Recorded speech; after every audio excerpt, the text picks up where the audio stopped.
Bem-vindos a mais um pós-jogo aqui no Camisa 12. Muito obrigado a todos vocês que estão sempre ligados aqui no canal. Você já sabe que é nosso ritual antes de você esquecer, principalmente que é à noite e demora a enviar o pós-jogo, então você já está com sono. Clique em curtir agora e inscreva-se no canal se você não é inscrito ainda, porque a gente vai falar do empate entre Galo e Ceará por 2-2 pelo Campeonato Brasileiro. Queria também, enquanto eu estou lembrando aqui, agradecer pela quantidade de comentários nos vídeos, um diálogo, uma troca de ideias muito legal que está acontecendo. Alguns eu consigo ler, o pessoal pedindo para fazer ao vivo. Gente, eu tenho dislexia, eu tenho perda de foco aqui, fica dois monitores aqui ao mesmo tempo, eu perco o foco, a concentração toda hora na live. Acho que eu não conseguiria manter o mesmo raciocínio. Teve um cara que reclamou que eu falo muito de clubes adversários e tal. Enfim, muito obrigado pelo retorno que todos vocês mandam aqui no canal. E queria já começar de cara falando com você, para que você não tenha dor de cabeça nesse final de ano. Você já está aí pensando nos desfalques do Galo, em clube que concorrente ao título que está ganhando e que você fica preocupado. Meu irmão, então na hora de proteger seu carro, você não vai ter dor de cabeça nenhuma. Você vai procurar simplesmente a maior da América Latina. E qual que é a maior da América Latina? A PVS. Proteja o seu carro de forma segura. Eu conheci a estrutura da PVS. Fui lá outro dia, uma coisa gigante, coisa enorme, monitorando o carro ali para todo lado. Seu carro mudou velocidade, foi para um lugar estranho, o pessoal te liga lá e entra em contato e fala: "Ó, seu carro tem tal lugar, você mesmo?" Então clica no link que eu vou deixar na descrição do vídeo e proteja o seu veículo, se torne um associado da PVS. Hora de falar sobre Galo e Ceará, que também é impossível não falar sobre a rodada, né? Que começa com a vitória do Flamengo sobre o Curitiba. Olha, jogo para fazer de 5 para lá, viu? Porque foi um massacre do Flamengo. Acho que no primeiro tempo o Flamengo já conseguiria fazer 5 se não fosse o Wilson, se não fosse as chances desperdiçadas. E o Palmeiras, que vem embalado e com muito desfalque também. O Palmeiras perdeu para o Goiás, um jogo que, mesmo com desfalques, ou numa situação normal, os clubes não poderiam pensar em perder ponto algum. Então, bom para o Galo. Né? O do Flamengo é um jogo normal. Você ganhou em casa do Curitiba, você fez seu papel. Não é um resultado ruim para os adversários ali na briga pelo título, não. O Palmeiras sim consegue um resultado muito ruim. E aí hoje o Internacional tropeça, toma uma virada contra o Fluminense. Há umas 2, 3 semanas, em algum grupo, eu não lembro se é o grupo Atleticanos, lá no Facebook. Eu só abro o Facebook para entrar nesse grupo, ator muito bacana. Ou se foi no grupo aqui do apartamento que eu falei: olha, o Inter vai terminar mais ou menos em 5º, 6º lugar, e nem era pelo Abel Braga ou Cudê, era pelo desempenho contra determinadas equipes. Por isso que eu falo que aquelas minha tabelinha planejada, elas dão uns indícios bem legais de para onde esses clubes estão indo. Né? E aí à tarde também o São Paulo tropeça em casa você não pode perder pontos, então freia um pouco, um ótimo aproveitamento do São Paulo, ainda é o favorito ao título, o São Paulo.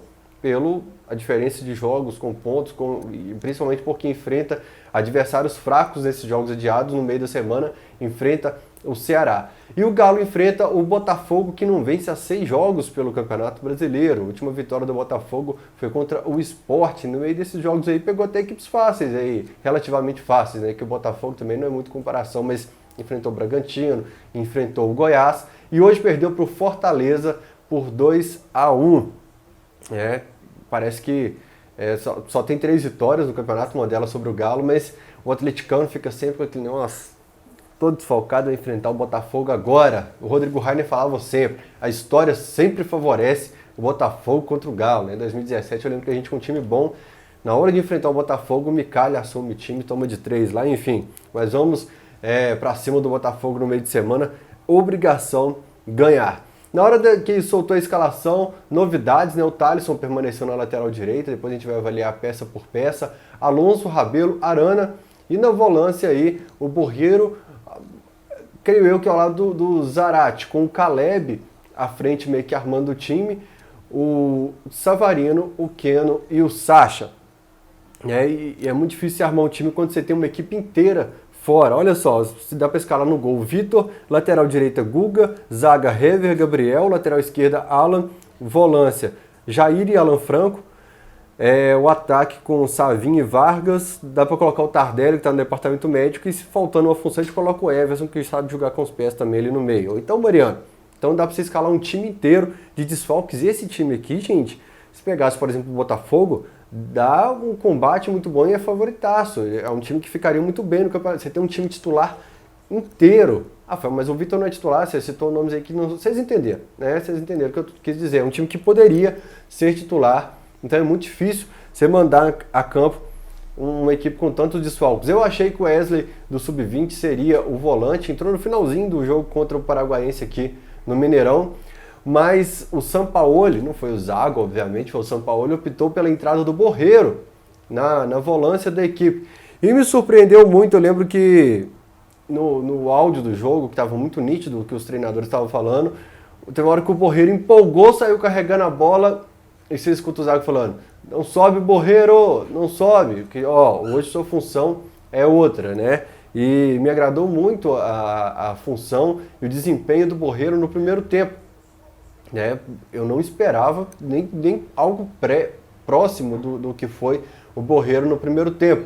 Aliás, mais uma vez também, o Thalisson foi muito bem no primeiro tempo, ali perto do Borreiro. Olha só, gente, a gente está falando de um garoto de 18 anos, que fez dia 4 de janeiro, que é o Borreiro, e o Thalisson, que estava na equipe sub-20 até outro dia, estreou no profissional de última hora. Uma coisa é você estar se preparando e falar, eu estou perto de ganhar uma chance no profissional. A outra é, tem jogo da base amanhã? Não, eu vou pro profissional. Pega e balança e a meninada vai ficar sem dormir, um frio na barriga impressionante.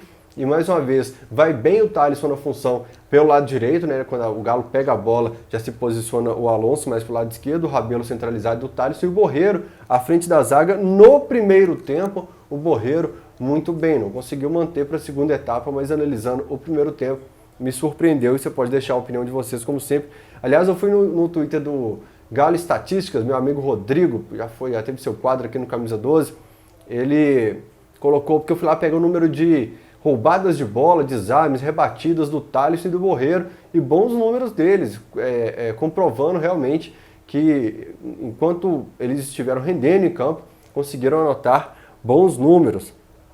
E como o Thalisson, o Galo pegava a bola, o Thalisson segurava pelo lado direito, você dá liberdade para o Arana subir para o ataque, né? Você tem que usar o máximo.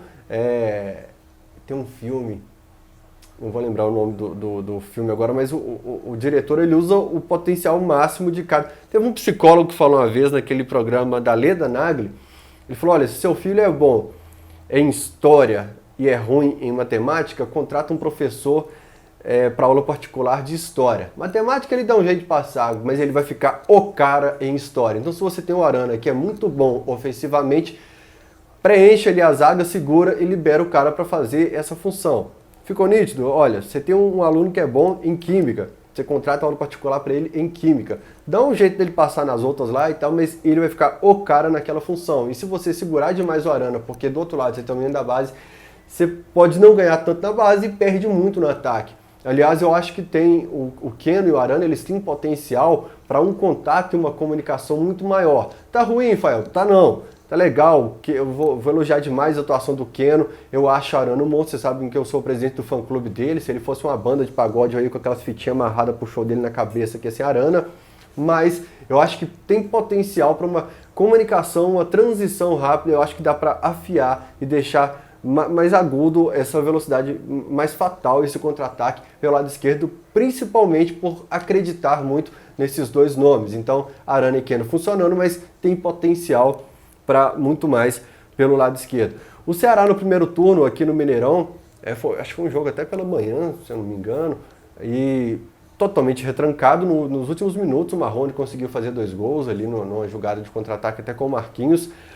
E hoje, pela quantidade de desfalques do Galo, e por jogar em casa, apesar que na pandemia não tem tanto disso mais, mas eu acreditei num Ceará ousando e tentando um pouco mais, né? Até porque agora já passou o período pós-pandemia não existe, né? A pandemia tá aí.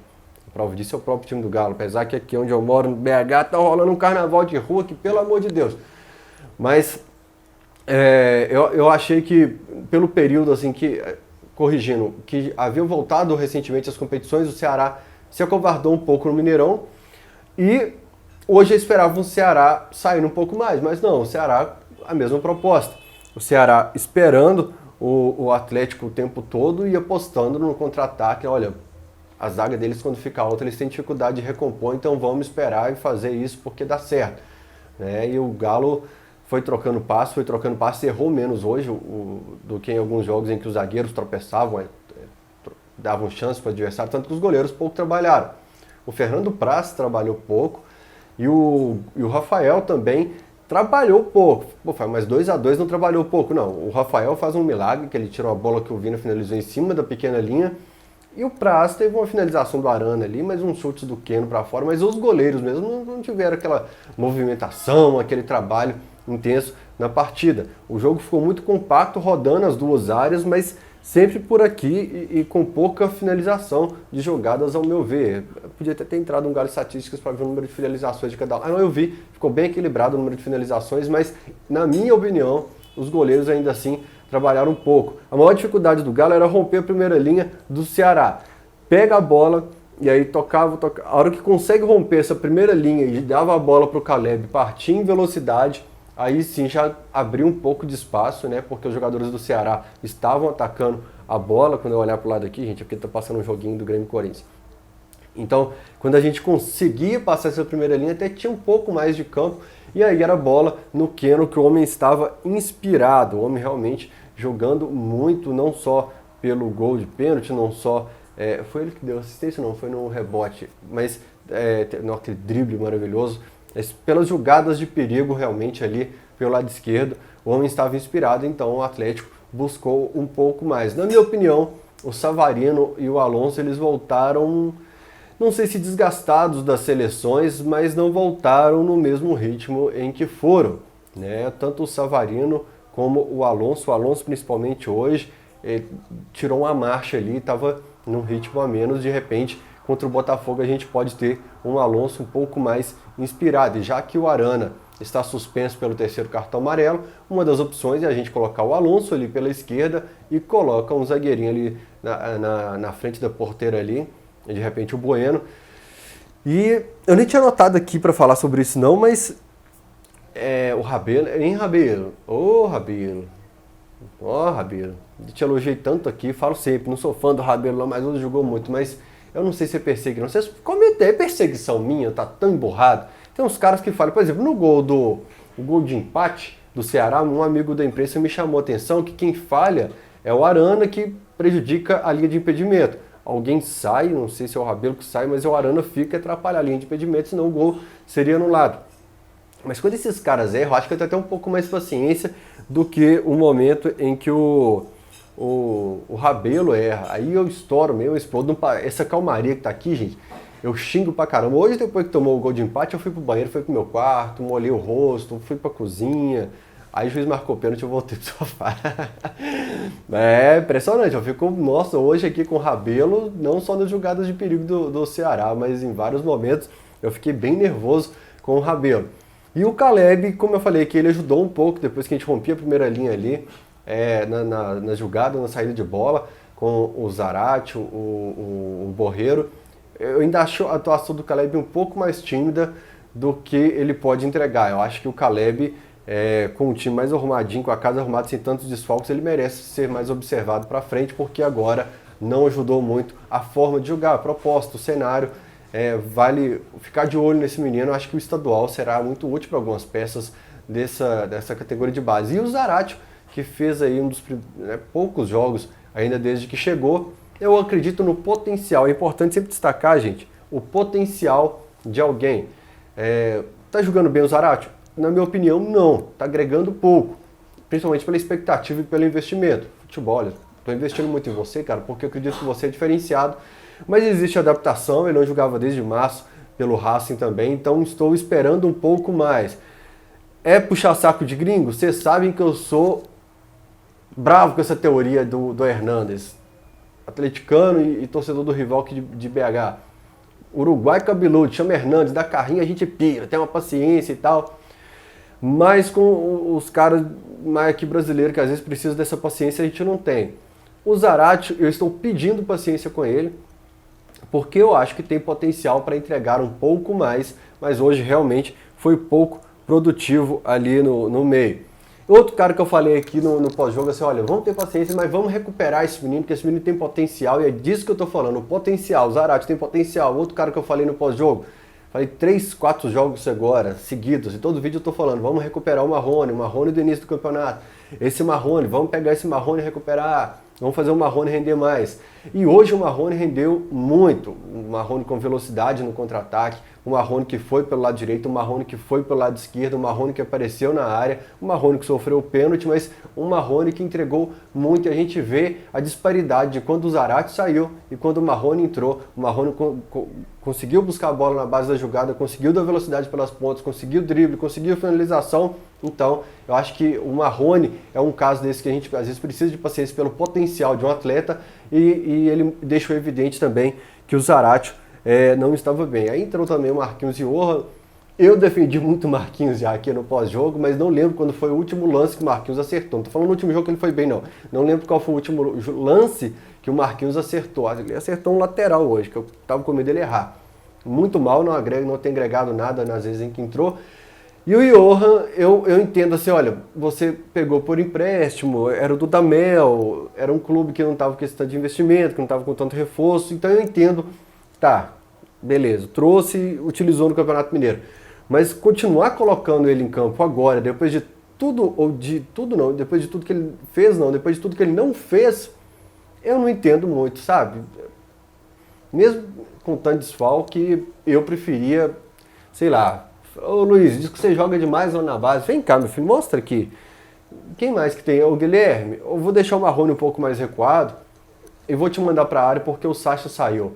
Mas colocar o Johan, eu realmente, eu não gosto nem de comentar sobre o Johan não, porque é meio clichê, sabe? Mas vamos torcer para ser o ponto final dessa era catastrófica que a gente viveu nos últimos anos aí. Eu coloco de 2017 para cá, não só na gestão do Sete Câmara, no departamento de futebol, porque o 2017 do Daniel Nepomuceno ele já foi uma bagunça o planejamento de futebol, mas principalmente 2018, 2019, que a gente contratava assim, quem nem porquê, sem parâmetros, sem saber porquê, só pegava peças que estavam disponíveis e encaixava de forma aleatória, mas vamos torcer para que o Johan seja um ponto final nessa história, né? Não agrega em nada, não muda em nada os jogos.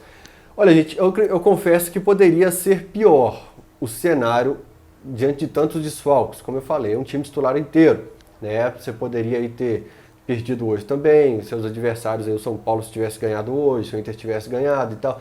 Eu tô com dor no estômago hoje, tomei um pantoprazol aqui porque o estômago tá doendo, passei um arnica aqui no joelho porque tá doendo. Eu associei tudo isso a essa preocupação pelo Atlético porque meu filho, eu achei que ia ser um caos esse fim de rodada, temi demais e a gente ainda termina na liderança apesar dos 2 jogos a menos do São Paulo. Confiantes agora na vitória contra o Botafogo e que tudo depois a poeira abaixando, torcer para não ter mais casos de Covid nessa segunda-feira. Existe o risco, claro, porque esses atletas tiveram contato com quem está afastado, mas torcer para que não tenhamos mais desfalques, já não tem o Borreiro. Aí sim eu acredito que possa vir o Wesley ou quem sabe o Iago, essa turma da base, mas é respirar, sabe? Tá turbulento demais o cenário. Eu ainda estou muito confiante. Tem meus momentos de surto aqui em casa, que eu falo, nós vamos ficar em terceiro nesse brasileiro, mas o cenário ainda é muito positivo para o Atlético. Quando passa o momento do surto aqui, que eu respiro, que eu tomo meu remédio para que a dor no estômago passe, eu consigo dormir, aí sim. Então foco, gente, não criemos nossas próprias crises, porque já temos problemas demais. Já tem nosso problema do São Paulo estar com rendimento bom, dos desfalques por Covid, de uma tabela, enfim, já tem motivo demais para que a gente crie nossos próprios fantasmas, então que a torcida saiba segurar um pouco a adrenalina, a emoção. E agora o que a gente pode fazer é torcer por uma boa atuação e vitória contra o Botafogo. Como eu falei, o Arana está suspenso pelo 3º amarelo, o Borreiro está expulso, engrossa aquele timaço que eu escalei aqui agora, dá para fazer um banco de reservas e um time titular só de jogador desfalcado no Atlético. Não é fácil não, né? Torcer para não ter mais casos de Covid realmente e bora para cima do Botafogo. E você já sabe, acabou de ver o pós-jogo? Clica no link aqui e conheça a PVS, a maior proteção veicular da América Latina. Você não vai ter segunda chance. Depois que acontecer algum evento com o seu carro, você não vai ter uma segunda chance. Então, proteja o seu veículo agora. Clica no link. Grande abraço a todos.